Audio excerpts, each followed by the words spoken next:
amigos, estamos iniciando o programa Esclarecimentos Oportunos. Esse programa, todos são para nós motivo de alegria, mas esse em especial é o nosso programa de número 250. Então, para nós, para mim e para o Milton... E para o nosso técnico. E para o nosso técnico, principalmente o Bruno, que tem estado conosco ao longo desses anos todos aí de gravações. Então, para nós é um motivo de alegria. Então, Milton Filipelli, parabéns, né? Parabéns para você. E sua saudação Muito inicial bem, aqui aos muito bem. nossos amigos. Então, hoje, com a alegria renovada, né, pela comemoração de 250, o número do nosso programa, quero saudar a todos, desejando-lhes que os bons espíritos nos ajudem sempre. Muito bem, seu Milton Filipelli, mas apesar de ser o programa 250, programa comemorativo, ficamos felizes e tal, vamos aqui fazer o que fazemos sempre. Eu só queria lembrar, Sim. Porque 250 são 50 programas por ano. Na realidade, o ano tem 52 semanas, né? Então, são 5 anos aí, vamos tirar algumas vezes que a gente deixa de fazer e tal. São pelo menos 5 anos, né? Nós estamos em 2019, menos 5, 2014. Isso. Então, nesse período que nós iniciamos aqui esse trabalho. Do Esclarecimentos Oportunos. E como é que nós sim. começamos? Como é que nasceu a ideia do programa? Então, nós chegamos a fazer, antes deste programa especificamente, nós chegamos a fazer na própria TV Mundo Maior um programa lá. Eu não me lembro se a gente já usava esse nome ou não, mas nós fizemos alguns programas lá. Fizemos alguns programas também na época na Rádio Mundial, lembra disso? Lembro-me. Que não estão incluídos neste número. Este número é o Esclarecimentos Oportunos mesmo.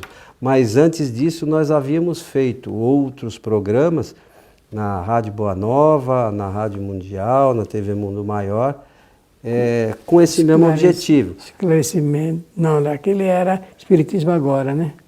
Eu acho que talvez fosse Espiritismo Agora, entrevista, qualquer coisa do gênero.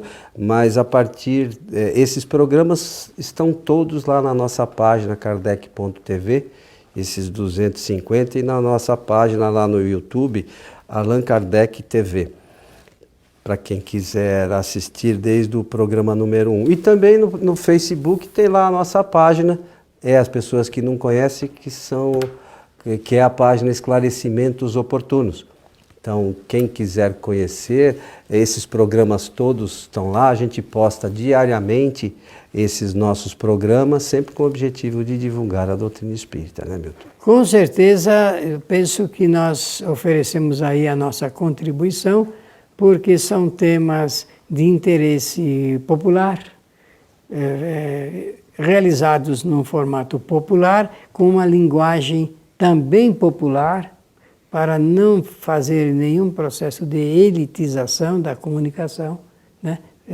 Realizamos no melhor sentido de que tornar agradável para que desde a pessoa mais simples, uma dona de casa, por exemplo, até professores e cientistas possam entender o que nós estamos realizando, falando uma linguagem sem criar nenhum sentido de ordem técnica ou científica. Às vezes, somos obrigados a recorrer à linguagem doutrinária que está explicitada nos livros de Allan Kardec.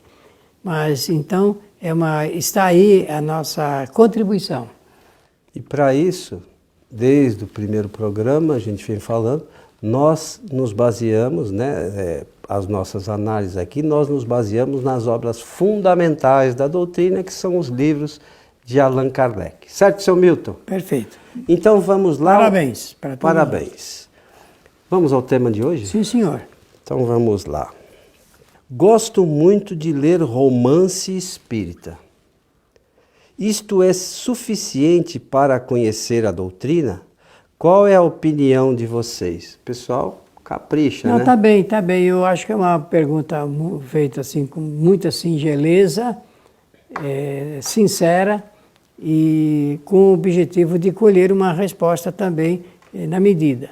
Eu quero dizer, antes de mais nada, que eu também gosto de ler romance espírita.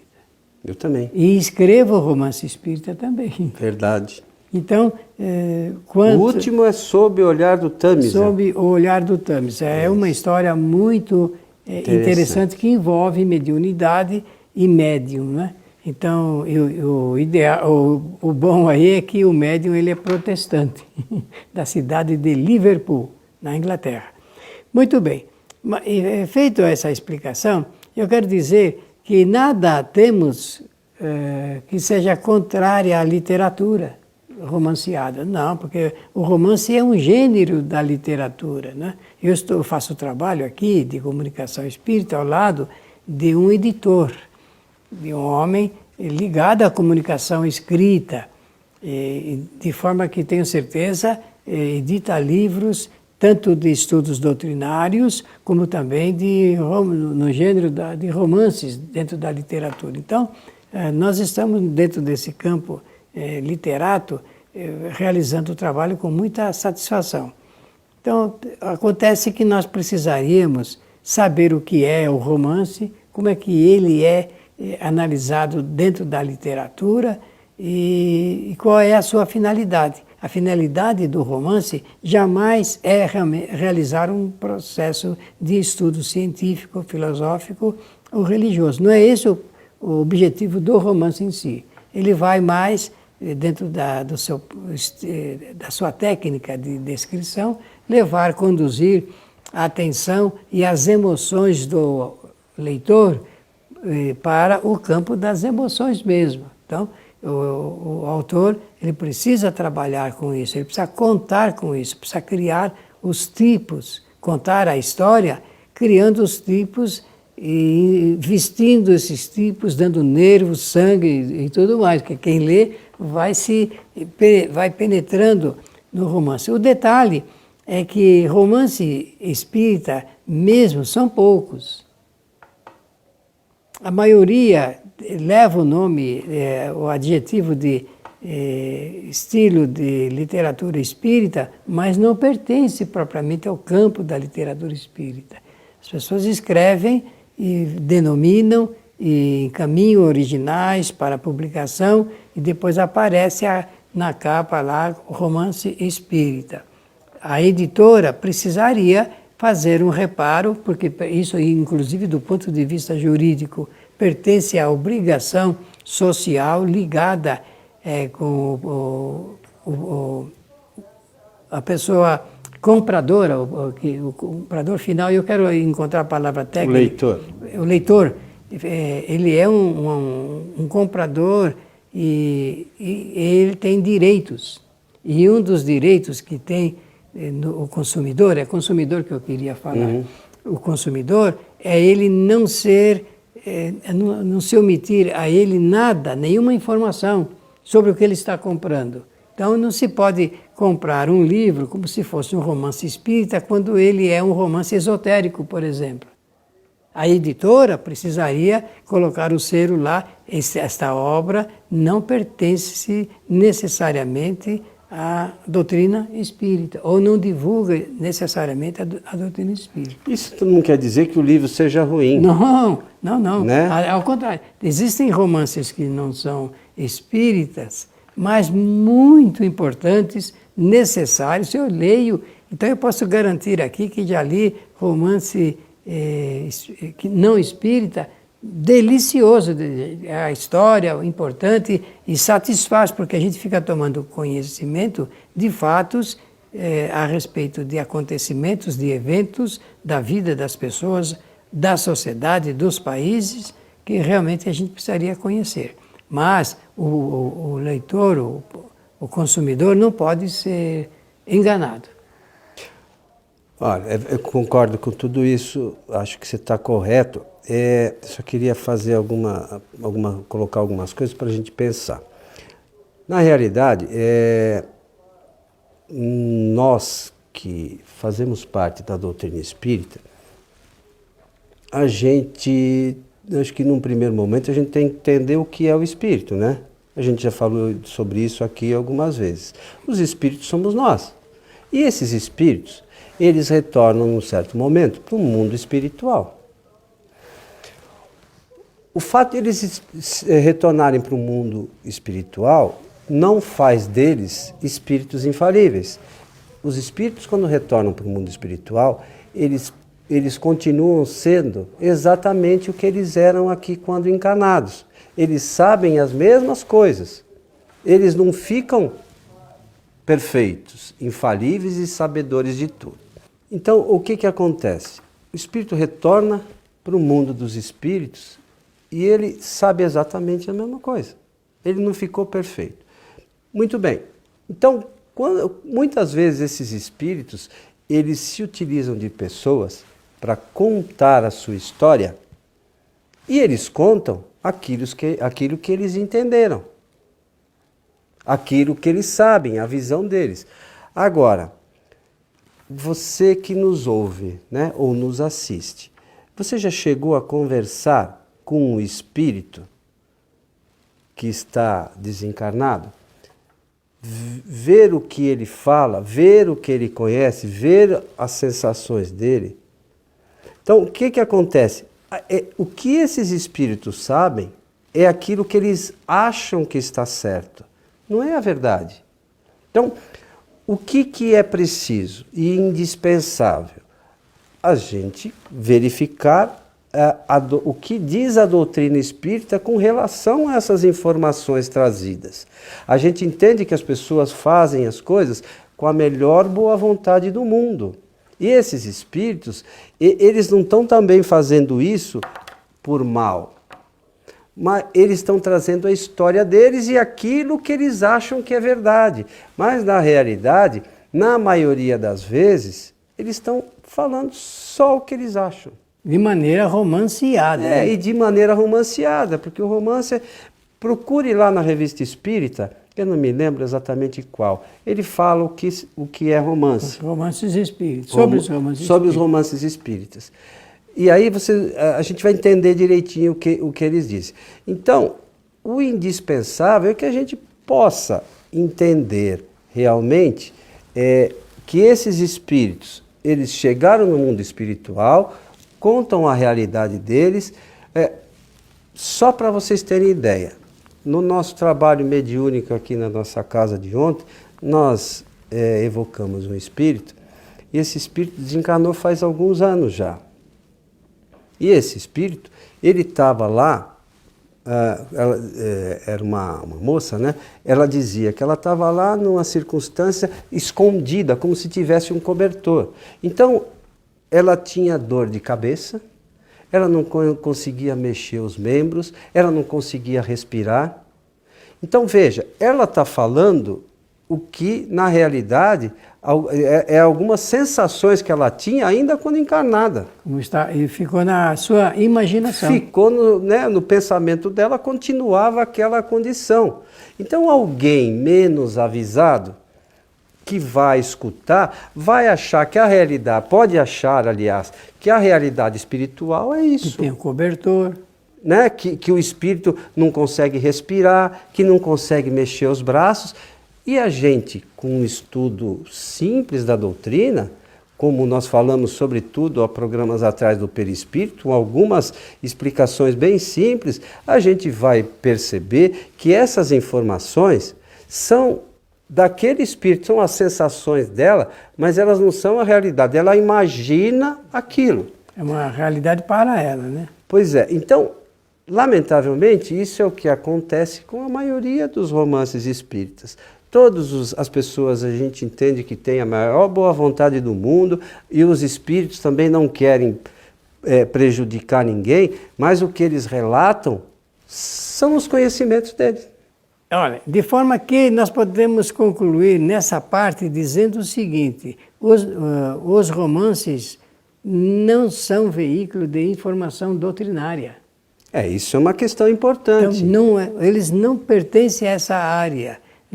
E número 2, existem romances até que contrariam as informações doutrinárias do Espiritismo.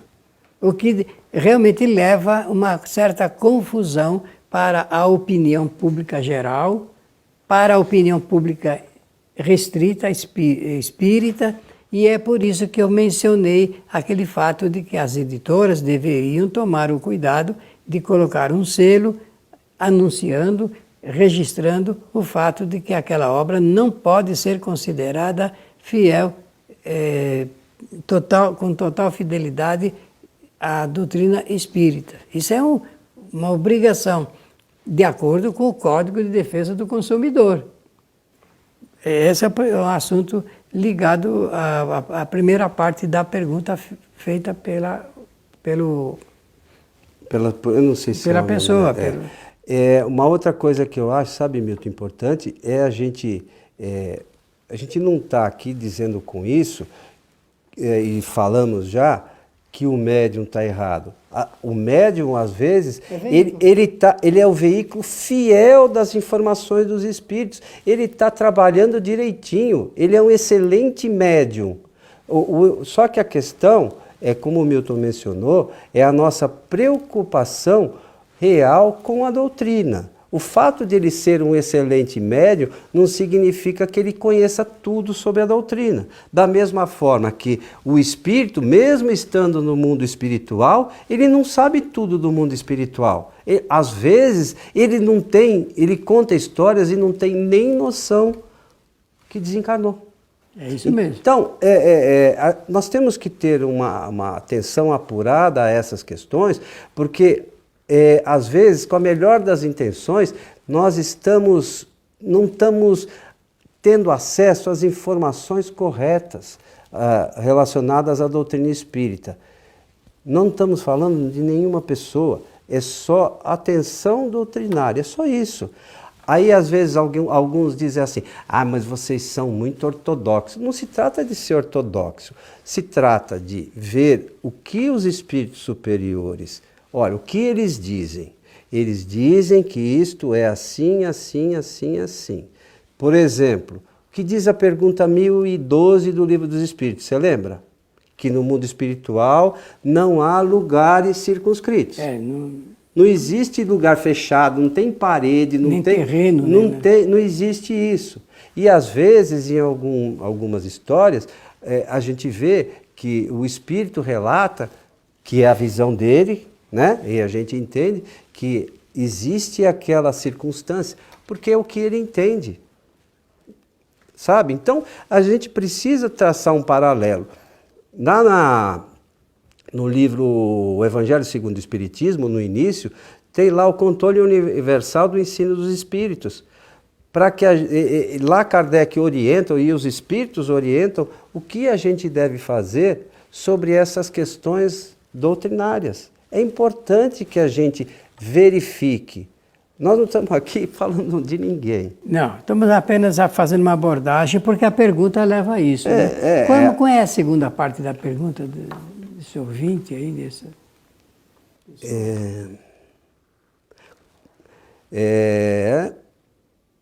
Bom, gosto muito de romance espírita. Isso é suficiente para conhecer a doutrina espírita? Qual é a opinião de vocês? Não, a meu ver, não é suficiente porque a informação que é trazida é de um espírito que não tem o conhecimento. É unilateral, né? Veja, a maioria dos encarnados ainda não conhece a doutrina espírita.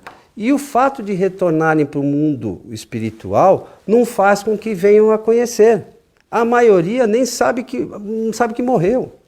Então é importante que a gente tenha bastante serenidade e veja isso com bastante atenção, porque aí a gente passa a acreditar em coisas que não são verdadeiras. A gente se perde um pouquinho dos ensinamentos dos espíritos superiores. Agora, então, vamos para um foco seguinte, que é o aspecto de que a pessoa pergunta a nossa opinião, e nós devemos dizer que não apenas os romances não levam para um estudo espírita, como também temos o direito de recomendar que, para conhecer o espiritismo, toda e qualquer pessoa deve ler, estudar, examinar, refletir as obras de Allan Kardec. Livro dos Espíritos, Livro dos Médiuns, o Evangelho, o Céu e o Inferno e o livro A Gênese. Essas obras, 5 livros, compõem a base fundamental do Espiritismo. A elas devem recorrer aqueles que querem estudar mesmo o Espiritismo. Devem continuar lendo romances, se assim o preferirem, mas devem ler muito as obras fundamentais da doutrina, porque elas respondem doutrinariamente pelo Espiritismo. É isso que é importante para nós, né? O conhecimento. Se o conhecimento é que nos faz evoluir e a gente fica acreditando em coisas de pessoas ou espíritos que estão nos trazendo informações erradas, aí nós estamos perdendo o nosso tempo, né? Então é importante que a gente, quando a gente quer buscar um conhecimento, que a gente leia as obras fundamentais que informam sobre esse conhecimento, né? Se eu vou estudar matemática, eu vou buscar livros de matemática específicos. Se eu vou estudar física, da mesma forma, e todos os outros ramos da ciência, é assim que funciona. Do Espiritismo não é diferente. Não é diferente. E existem os absurdos que são apresentados, porque a finalidade do romance é extrapolar a realidade. Ou então, como dizem os literatos, não é? É fazer uma transfiguração da realidade. Isso é função do romance. E fazem muito bem isso no gênero da literatura. Entretanto, isso pode levar ao absurdo. Ou aos absurdos. E aí a gente... Aí foge do controle, não dá para saber o que é. Aí no final, a quem lê o romance diz o seguinte: olha, eu fiz o que vocês falaram, li o romance e li os livros de Kardec. Mas eu, sinceramente, eu não sei quem está com a razão, se é Kardec ou se são... Entende? A questão que é importante a gente saber é que as obras trazidas pelos espíritos superiores a Kardec foram espíritos superiores que trouxeram, não espíritos simples, que a gente às vezes não sabe nem quem são, não tem referência. E outra coisa importante é, mais uma vez, para reforçar, o espírito retornou para a pátria espiritual, ele não fica perfeito, muito menos num prazo curto. Então, às vezes, o espírito retorna para o mundo espiritual em situações meio difíceis, ele vai ter que reencarnar diversas vezes para superar aquelas deficiências, aqueles problemas. E esse espírito não pode ser um espírito superior. E depois, outras tantas para reparar o que ocasionou. A gente esquece da reparação, né? A gente acha, perdoou, tá perdoado, não tá é tudo assim lindo. Que funciona. Tem que reparar. Tem que reparar. Então, fica a sugestão de... Leiam os romances, mas estudem também as obras fundamentais que são a base da doutrina. Não fazem mal, são indolores. É isso aí, seu Milton Felipe Pérez. Chegamos ao final do nosso programa 250, seu Milton. E sobre um tema áspero, né? Desejar a todos que os espíritos bons, bondosos, amigos, protetores, ajudem a todos nós. E nós agradecemos você que esteve conosco e esperamos poder fazer outros 250 programas nos próximos anos. Um abraço.